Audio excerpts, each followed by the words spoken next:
अस्सलाम वालेकुम किसान भाइयों। गंदम की बिजाई ज़ोरों शोर से जारी है।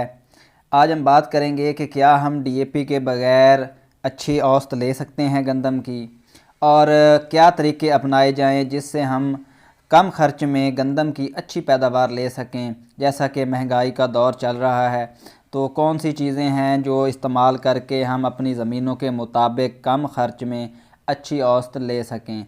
और किसान भाइयों, कौन से हमें बीज इस्तेमाल करने चाहिए। आजकल नई वैरायटीज़ भी मार्केट में आई हुई हैं, तो हमें कौन सी वैरायटी इस्तेमाल करनी है, इस पे भी हम डिटेल से बात करेंगे। चैनल को सब्सक्राइब करें ताकि अच्छी अच्छी मालूमात आप तक बआसानी पहुंच सकें। वीडियो को शेयर भी कर दिया करें ताकि दूसरे किसान भाइयों को ये मालूमात मिल सकें और वो इससे फ़ायदा उठा सकें। किसान भाइयों, ये कहना किबल अज़ वक्त है कि हम डीएपी को छोड़कर दूसरी खादों की तरफ 100% कन्वर्ट हो जाएं, जैसे बीओपी बायो ऑर्गेनिक फास्फेट या दूसरी तेज़ाबी खादें हैं। हम उन पर 100% कन्वर्ट उनमें नहीं हो सकते, क्योंकि डीएपी के पिछले चंद सालों से रिज़ल्ट कुछ कम हुए हैं। उसकी एक मेन वजह हमारी ज़मीनों में ऑर्गेनिक मैटर की कमी है और पीएच का हाई होना है। लेकिन जितनी मिकदार पौधों को चाहिए होती है वो डीएपी उससे वो मिकदार हासिल हो जाती है।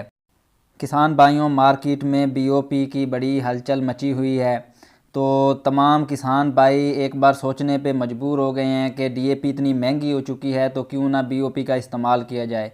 तो किसान भाइयों, बीओपी के जो रिज़ल्ट्स हैं वो पक्के वट ज़मीनों में तो कुछ बेहतर हैं, लेकिन रेतली ज़मीनों में इतना अच्छे नहीं हैं। तो अगर हमें बीओपी डालनी भी है तो हमें अपने 25% या 10% रकबा पर इसकी हमें तजर्बा करना चाहिए। इससे ज़्यादा हमें ये रिस्क नहीं लेना चाहिए। अगर हमें अच्छे रिज़ल्ट्स मिलते हैं तो हम अगले साल बीओपी अपने बाकी खेत में भी डाल सकते हैं। तो किसान भाइयों, आज हम बात करते हैं कि किस तरह हम कम ख़र्च में अपनी गंदम को जो ग़ज़ाई ज़रूरियात हैं वो कैसे मुहैया कर सकते हैं। किसान भाइयों, आपने अपनी जेब के हिसाब से ये पैकेज बनाना है और कोशिश करनी है कि अपनी गंदम को जो ग़ज़ाई ज़रूरियात हैं वो उनको वक्फ़े वक्फ़े से मुहैया किया जाए। तो किसान भाइयों, हम एक डीएपी को 2 एकड़ में इस्तेमाल कर लें। अगर हमें बीओपी इस्तेमाल करनी है तो एक बैग बीओपी का और आधा बैग जो है डीएपी का वो हम 1 एकड़ में इस्तेमाल कर सकते हैं। किसान भाइयों, कोशिश करें कि जब आप पहला पानी लगाएं तो एफएमसी की जो पोरस है उसके काफ़ी अच्छे रिज़ल्ट्स हैं। तो आप एक केन जो वो 2000 रुपये की तकरीबन मार्केट में आती है, तो उस केन को आप पहले पानी पे ही फ्लड कर दें जो बिजाई वाला पानी आप लगाएंगे। और आप एक बीओपी का बैग और आधी बोरी डीएपी छटा करके ऊपर सुहागा दे दें।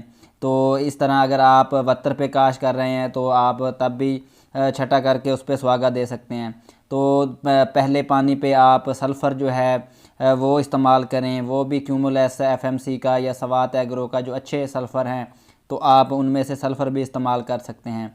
और किसान भाइयों, जो आपने यूरिया की मिकदार आपने कम से कम 1.5 से 2 बोरी यूरिया तो लाजमी अपनी गंदम को देना है।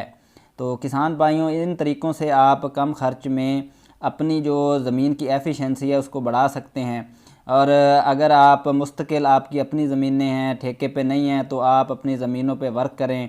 उनमें जो लकड़ियां हैं कपास की वो भी रूटावेट किया करें। साथ में अगर आप जानवरों का जो गोबर है वो भी हर साल गंदम पे आप उसमें 4 ट्राली तक उसमें डाला करें।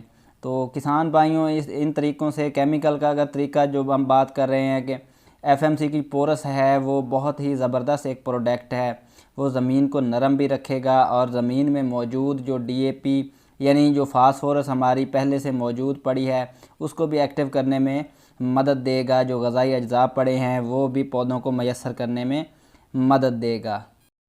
किसान भाइयों, जो माइक्रो न्यूट्रिएंट्स हैं वो हमारी ज़मीनों में काफ़ी तादाद में मौजूद हैं, लेकिन वही बात है पीएच हाई होने की वजह से उनकी जो अवेलेबिलिटी है उसमें मसला आता है।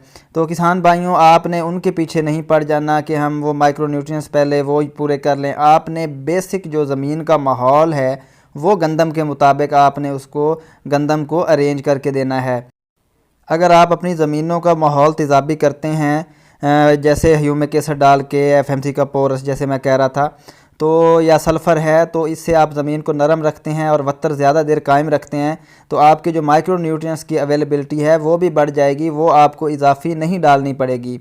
तो अगर आप ख़र्चा बर्दाश्त कर सकते हैं तो वो भी डालें, लेकिन आप अपने पहले बेसिक जो चीज़ें हैं वो इस्तेमाल करें, उसके बाद आप माइक्रो न्यूट्रिएंट्स और दूसरी चीज़ों की तरफ जाएं।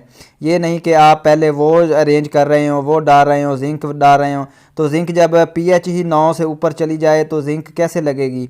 तो किसान भाइयों, पहले अपनी ज़मीन का जो माहौल है वो फसल के मुताबिक करें। तो किसान भाइयों, अब आप बात करते हैं कि बीज पर। तो बीज जो हैं वो मार्केट में सुबानी, दिलकश, फ़ख्र बखर, बखर स्टार, अनाज, ये अच्छे अच्छे बीज हैं। आप इनमें से कोई भी लेकर आप इस्तेमाल करें। और अगर आपके घर का बीज जो अच्छा है, दाना लगा हुआ नहीं है, तो आप उसको छानना लगवा कर वो बीज भी इस्तेमाल कर सकते हैं। कोशिश करें कि जो रस्ट फ्री वैरायटीज़ हैं वो काश्त करने की कोशिश करें, जिनमें रस्ट का मसला आता है उनसे बचें। किसान भाइयों, बीज जो है वो अपने किसी अच्छे सोर्स से हासिल करें, और घर का बीज भी आप आसानी से इस्तेमाल कर सकते हैं। अगर आपकी ज़मीनें जो हैं वो बीज को रखती हैं, यानी उगाव कम करती हैं, तो आप उसमें 60 किलो बीज इस्तेमाल करें। अगर आपकी ज़मीनें अच्छी हैं तो आप 45 किलो तक बीज को इस्तेमाल करें। किसान भाइयों, आखिर में आपसे फिर मेरी रिक्वेस्ट है कि आप जो है वो नए बीज या नई जो चीज़ें आती हैं उनके पीछे मत पड़ें। आपने जो भी तजर्बा करना है वो एक बार अपने थोड़े रकबे पर करें। आपने अगर कोई नई वैरायटी लगानी है तो वो 1-2 एकड़ या अपने रकबे के 10 से 25% रकबे के हिसाब से लगाएं, और जो बाकी रकबा है उन पर वो वैरायटीज़ लगाएं जो आप पहले से लगा रहे हैं और उनके रिज़ल्ट्स आ रहे हैं, जैसे गैलेक्सी, फैसलाबाद 2008, या कोई भी जो बीज है वो आपके रकबे में कामयाब है तो आप वो लगाएं। पुरानी वैरायटी में आप गैलेक्सी और 2008 फैसलाबाद लगा सकते हैं, लेकिन उन पे आपको रस्ट की जो स्प्रे है वो लाजमी करने पड़ेगी। किसान भाइयों, आपके जहन में कोई भी सवाल हो वो आप कमेंट बॉक्स में पूछ सकते हैं। आप अपनी राय का खुलकर इज़हार कर सकते हैं। इजाज़त दीजिए। अल्लाह हाफिज़।